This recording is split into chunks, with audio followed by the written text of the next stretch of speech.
All she ever does is embarrass me. My father's voice cracked through the courtroom like a slap. Not loud, not emotional, just sharp enough to slice through the silence and remind everyone who he believed he was. I did not flinch. I did not turn my head. I kept my hands folded, palms flat against my knees, my back straight, my breathing measured. Years of training had taught me that stillness was not weakness. Sometimes it was the strongest form of control you had. The judge leaned forward, elbows resting on the bench, eyes fixed on my father. His voice was calm, almost gentle, which somehow made it heavier. "Sir," he said, "you truly do not know, do you?" The room shifted.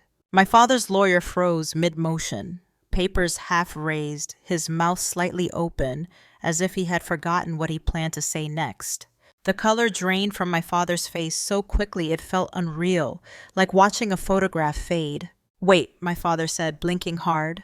"What do you mean? What do I not know?" I had imagined this room 1,000 times. Not because I wanted to win, not because I wanted him humiliated, but because I knew that sooner or later, the truth would have to stand on its own feet.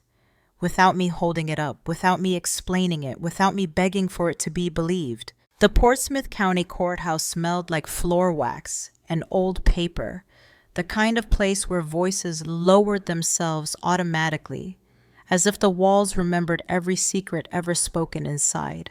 Wooden benches creaked softly as people shifted. Somewhere behind me, someone cleared their throat. I kept my eyes forward, focused on the grain of the wood on the judge's bench. 2 days earlier, I had been kneeling in my small front yard outside Norfolk, trimming back weeds that had grown wild along the fence line. My knee had started to ache the way it always did when the weather was about to change. Knox, my old German shepherd, lay nearby in the shade, his breathing slow and uneven, one ear twitching at every passing sound. That was when the envelope arrived, cream-colored, thick paper, the county seal pressed into the corner. I recognized it instantly, even before I opened it. Portsmouth Family Court. I wiped my hands on my jeans and slit the envelope open with my thumb. The words inside blurred for a second, then sharpened in a way that made my chest feel hollow. Petitioner, Thomas Hale. Respondent, Rebecca Hale. My father was suing me. Not for money. Not exactly. It was about family reputation, about control of assets tied to my grandfather's name, about protecting the dignity of the Hale legacy. Words like abandonment and unfitness were underlined in neat legal type. I laughed once, a short, dry sound that startled Knox awake. "Well," I muttered, folding the papers, "that is one way to start a conversation." Now sitting in that courtroom, with my father staring at the judge like the ground had shifted under him, I understood something with absolute clarity. Whatever he did not know, whatever he had chosen not to see, was about to step into the light.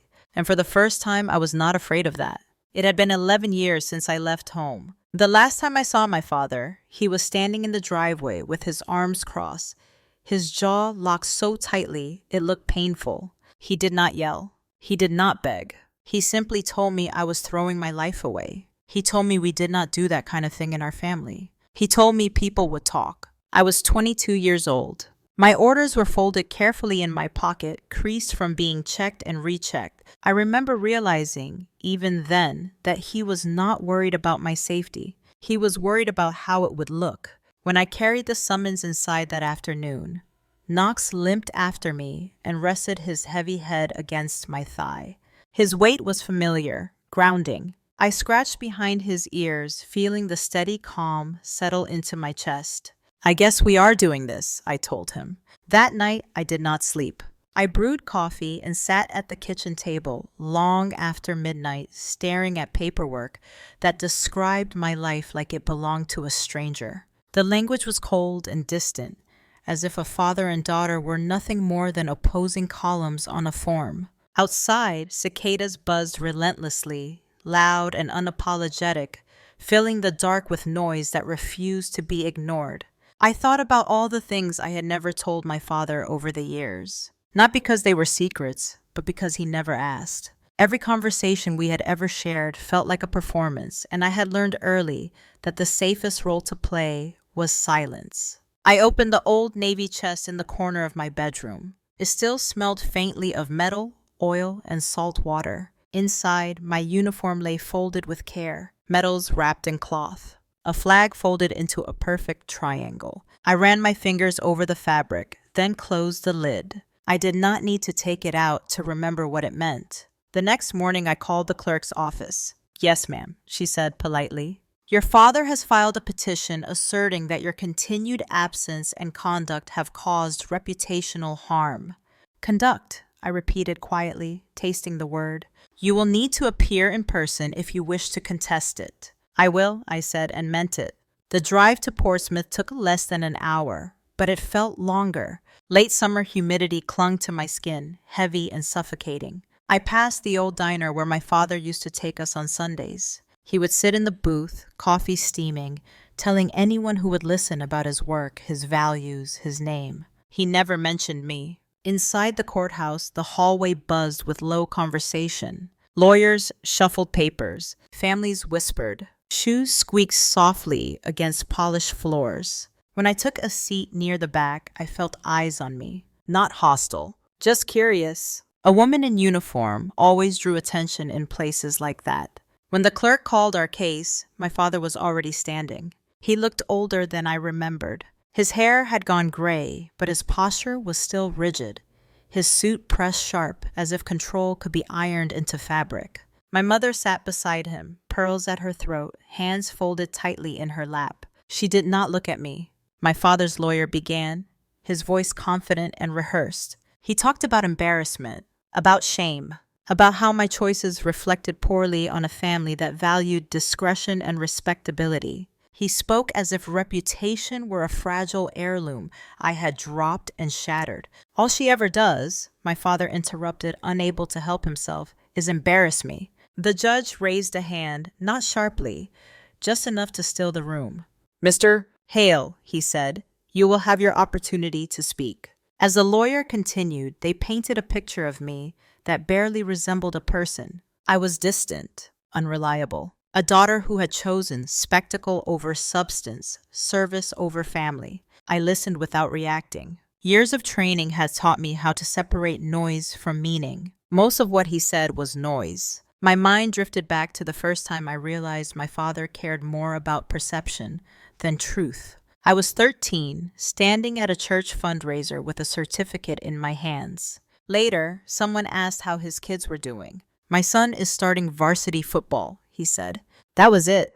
No lie, just omission. I learned early that silence could erase you just as effectively as words. The scrape of my father's chair against the courtroom floor cut through the air as he stood again, unprompted. "She abandoned us," he said, pointing directly at me. "She left and never looked back. Missed holidays, missed funerals. Now she wants to stand here like she is better than us." "I never said that," I replied quietly. He turned toward me, eyes blazing. "You do not have to," he snapped. "You wear it." The judge's gaze shifted to me. "Ms. Hale," he said, "you may respond." I stood. My knee protested, a sharp reminder of why I no longer ran stairs for a living. I kept my voice even, my words measured. "I did not abandon my family," I said. "I served my country. I stayed away because I was told repeatedly that my presence was an embarrassment." "That is not true," my father said immediately. "You told me people would talk," I continued. "You told me I made you look bad. I took you at your word." A murmur rippled through the gallery. I felt eyes shift, not judging but reconsidering. My mother's hands tightened in her lap. "You think this is noble?" my father snapped. "Showing up in uniform like that, making a scene." "I did not come to make a scene," I said. "I came because you took me to court. You did not have to wear that. I did not wear it for you." Silence settled thick and uncomfortable. The judge asked if I had documentation. I approached the bench with a slim folder tucked under my arm. It was not thick. It did not need to be. "These payments were made consistently," the judge said, flipping through the pages. "Yes, sir." "And from an account under your name?" "Yes, sir." "That does not mean anything," my father scoffed. "Anyone can pay a bill." "Mr. Hale," the judge said calmly, "you will wait." I watched my father's hands clench until his knuckles went pale. I remembered those hands fixing engines, tightening bolts, teaching me how to hold a wrench. Seeing them shake stirred something complicated in my chest, something that was not satisfaction and not pity. "You always play the martyr," he muttered. "You never asked," I said, turning toward him slowly. The room went quiet. Even the judge paused, his pen hovering above the page. My father opened his mouth, then closed it again. "Perception is not evidence," the judge said when the lawyer tried to pivot the argument. Then he asked the question that changed everything. Mr. "Hale," he said, "are you familiar with your daughter's service record?" My father waved a dismissive hand. "I know enough." "Is it?" The judge opened a thin file with a red tab. "Are you aware," he asked, "that your daughter was formally recognized by the Commonwealth of Virginia for her role in a civilian evacuation?" "What evacuation?" my father asked. 47 civilians, the judge replied evenly. "During Hurricane Elias, roads were impassable. Communications were unstable. No lives were lost." The room went utterly still. "You are saying she did that?" my father whispered. "It was my job," I said. "While you were concerned about appearances," the judge continued, "your daughter was quietly preventing funerals." My father stared at me as if I were someone he had never truly met. For the first time, his certainty cracked. I felt no triumph, only the strange ache of being seen in a place I never expected to be. The judge did not stop with that one revelation. He rarely did. Men like him understood that truth, once exposed, needed context to land properly. He adjusted the papers in front of him, his movements slow and deliberate, then looked back at my father as if he were deciding how much weight the man could bear without breaking completely. "For the past 8 years," the judge said, "property taxes associated with the Hale family land have been paid on time, without exception." My father nodded automatically, relief flickering across his face for just a moment. "Yes, I have always made sure of that." The judge shook his head gently. "Not by you, Mr. Hale." The room went quiet again, but this silence felt different, thicker, expectant. "They were paid by Miss Hale," the judge continued, his voice steady, "first from her active duty account and later from her disability pension following discharge." My father's mouth fell open. "That is not possible," he said. His voice sounded smaller now, uncertain. "She was not even here." "And yet," the judge replied, "the records are quite clear." I stared straight ahead, my jaw tight. I had never planned to say those things out loud. They had never felt like accomplishments to me. They were simply responsibilities that needed handling, problems that would not fix themselves if ignored. My father turned slowly toward me, as if afraid that a sudden movement might shatter something fragile. "You have been paying for the land," he said. It was not a question. "Yes," I answered. One word. No defense. No explanation. The judge flipped another page. "There is more," he said. My father's lawyer shifted in his seat, his earlier confidence completely gone. He looked like a man who had misjudged the depth of the water and stepped in too far. "In addition to the property taxes," the judge continued, "Ms. Hale made recurring donations to the County Veterans Relief Fund under an anonymous designation." My father frowned. "Veterans Relief?" "Yes," the judge said. "Those donations covered emergency housing and utilities for several displaced families over the past 5 years. One of those families is connected to this court." A quiet gasp came from somewhere behind me. I felt my shoulders tense, instinctively bracing, even though there was no incoming threat. "The anonymity," the judge added, "was broken only because the court was required to verify financial records during these proceedings."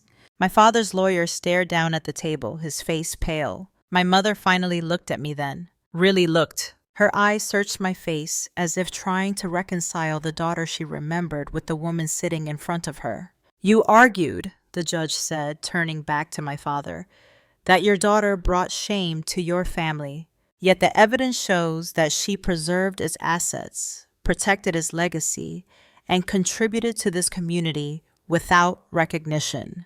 He paused, letting that settle. "If embarrassment exists here," he said quietly, It does not originate from her actions. My father's shoulders slumped, just slightly, but enough that I notice. I had never seen him look uncertain before. He had always filled rooms with certainty, even when he was wrong. I did not know, he said again, softer this time. No, the judge agreed.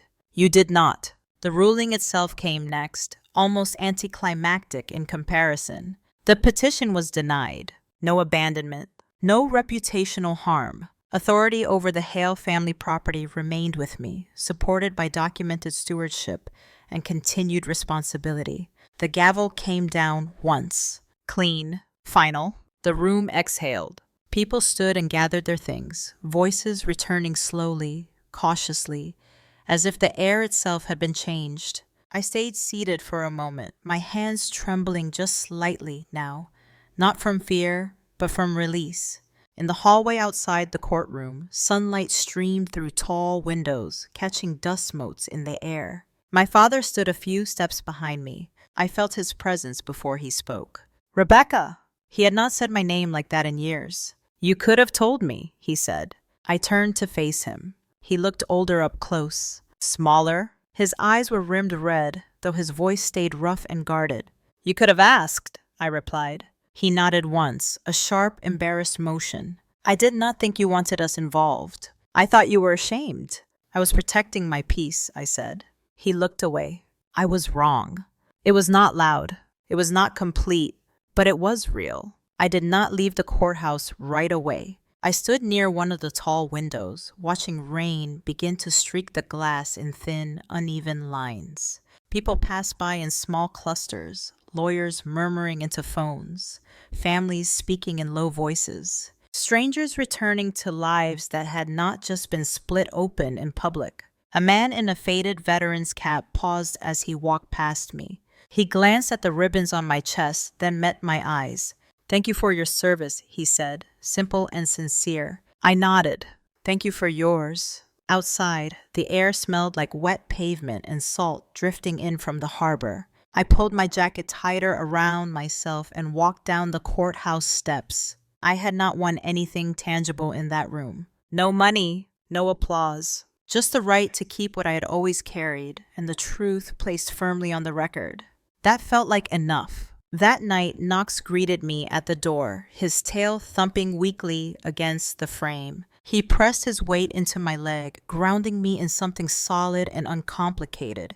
I laid my uniform jacket carefully over the back of a chair. It felt quieter now, not lighter, just settled. Sunday came without drama, no storms, no grand speeches, just an overcast sky and a long drive back to a house I had not entered in years. Dinner stayed small at first. Weather?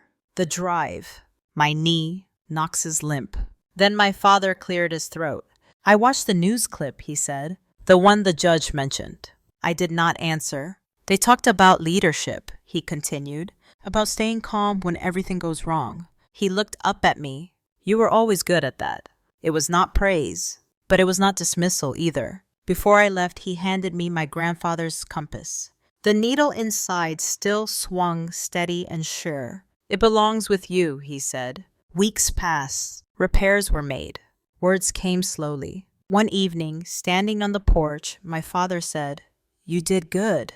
It was the highest praise he knew how to give. Standing alone at dusk, fireflies blinking in and out of the tall grass, I thought back to the courtroom, to the moment my father shouted that all I ever did was embarrass him. The judge's question echoed louder than the accusation. You truly do not know, do you? Sometimes the strongest thing you can do is live so honestly that the truth eventually introduces itself. Thank you for listening.